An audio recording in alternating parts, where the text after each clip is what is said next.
Thomas Massie, who again is very consistent in terms of wanting smaller government, but now he's blaming Mike Johnson. And let's be clear about this. Thomas Massie will never at any point be happy with any Speaker of the House, because any Speaker of the House is going to have to do things that Thomas Massie does not like, in the same way that Ron Paul was a purist about spending. And it turned out that he never had a Speaker of the House that he liked. Ron Paul also happened to kind of like bringing the pork back home to his own district. But here's Thomas Massie. I have a person in mind, but I'm not going to say that name. Can you give us a hint for Christmas? It is Christmas coming up. Just a gift hint. Just a little hint. We'll keep it here. Cone of silence. I know in my family, we always had one present you could unwrap on Christmas Eve. Can that be ours? No, this is not that present. Dang it. I tried, everybody. I tried. But listen, the reason I'm doing that is to protect that person. Okay, that makes sense. Okay, I can promise you right now that anybody that Thomas Massie suggests is not going to be Speaker of the House. Because not because they're a bad person or anything, just because, as I pointed out at the top of the show, look at that Republican caucus again, and you will notice there are many people who do not agree with Thomas Massie in that caucus. It's a coalitional job. Understanding the dynamics of politics allow for a little bit more, I would say, sanguinity when it comes to the ugliness of the sausage making. I think so much of frustration in modern American politics is driven by people believing that if only there were people who were just committed enough to the principles, then magically all of my principles would manifest in real life. People who sell you that bill of goods are lying to you. And very often they're lying to you because they want to appear to be, quote unquote, the most principled. Let me be clear. My spending principles are very, very similar to Thomas Massie's spending principles. Yeah, I do not like spending. I think spending is quite bad. In fact, I think that we ought to completely restructure an enormous amount of the American entitlement state, which is something that the Trump administration is not going to do and that is not interested in doing for electoral reasons. Why? Is that because Donald Trump loves Social Security and Medicare and Medicaid as they currently stand? No, it's because he understands those are popular programs and touching them is a third rail. Does that mean Trump is unprincipled? No, it means he is a politician who is doing pragmatic things. It's important to note this going forward because I promise you, every single bill that Republicans bring while Trump is president are going to have compromises in them. And if the basic idea is that every compromise is a sellout and not an attempt to grab 70, 80% of the loaf, you're going to be a very unhappy camper with President Trump, which is unfair to President Trump. It's unfair to J.D. Vance. It's unfair to Mike Johnson. They are in a different position than I am. They're in a different position than Steve Bannon. By the way, they're even in a different position than a normal congressperson whose job it is to vote their principle, and then all that gets hashed out by the leadership, right? That's why the structure is the way that it is. Okay, by the way, this is why, in the end, you would hope President Trump has been going to UFC events with Mike Johnson. Okay. They are not at odds. This kind of idea that's now trying to be trotted out, that Johnson is the bad guy and all this, that Trump and Johnson are at odds, is not true. Jamie Comer, who is one of the more conservative members of Congress, he says, listen, if it comes down to a fight with Johnson with regard to the speakership, Trump is going to back Johnson. That is likely true, and it should be true, because who else is Trump going to find who's going to do better than Johnson on this? I think the only way Mike Johnson does not get reelected speaker is if Donald Trump came out and said he preferred someone else. Then we'd have to go through the process again. It's very difficult to get practically every member to agree, because I think we could lose 2 votes on the speaker's race. If 2 Republicans vote against whoever the speaker nominee is, then it can still pass. If 3 vote against him, then it fails to get the minimum number. So we've been through that before. I don't think many of us want to go through that again. So we'll see what happens. But right now, I think because of President Trump's strong support, I think Mike Johnson will be reelected speaker. Yeah, you think so? Maybe not. Who knows? Who knows? Politics is a lot dirtier a game and a lot more complicated a game than I think a lot of people want to make it out to be. Okay, meanwhile, the House Ethics Committee is set to release its report on former Congressman Matt Gaetz this week. That is a reversal for the panel, according to the Washington Post, that last month voted along party lines not to release the results of the long-running investigation into Matt Gaetz. That was a turnaround. It was a culmination of a contentious debate over whether to release the report in the first place. The 10-member panel initially voted to table the report after Trump named Gaetz his attorney general pick, and then he submitted his resignation to Congress. The Congress suggested, Speaker Johnson said, there's no need to release the report. He's no longer a member of Congress.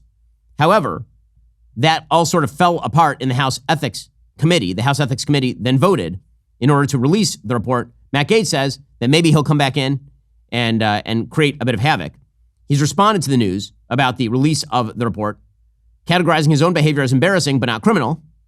And then he suggested that perhaps he would come back into Congress because he retired from the current session, that he might come back into Congress in order to dump out a bunch of other dirt on everybody else in Congress and then retire again. So, it's never a dull day in Congress. And joining me online is Kristin Waggoner. She serves as CEO, President, and General Counsel of Alliance Defending Freedom. And as censorship regimes rise all over the globe, ADF is launching a new litigation team called the Center for Free Speech. Kristin, thanks so much for joining the show. I really appreciate it.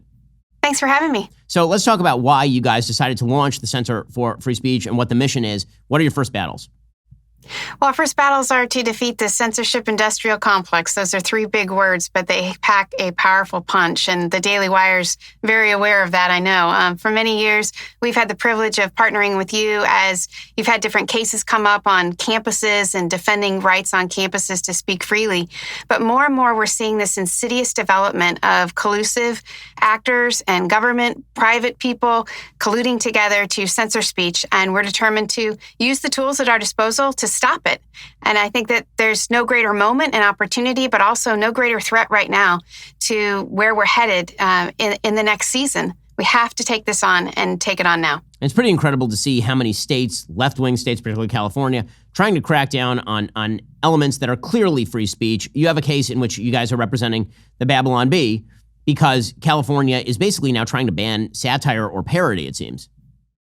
Right. And these are tools that we haven't seen states necessarily use in the past as such overt censorship. So we have three cases right now that the center's already started on, which include laws that are trying to stop satire and parody like the Babylon Bee, but also even large platforms that are essentially turned into snitches on those who would post content that the government might disapprove of. We also have a case right now involving Sage Publications where peer-reviewed published articles that are used in litigation and in academic journals are being rolled back, essentially depublished in breach of contract in an attempt to censor views that the left ideologues don't like any longer.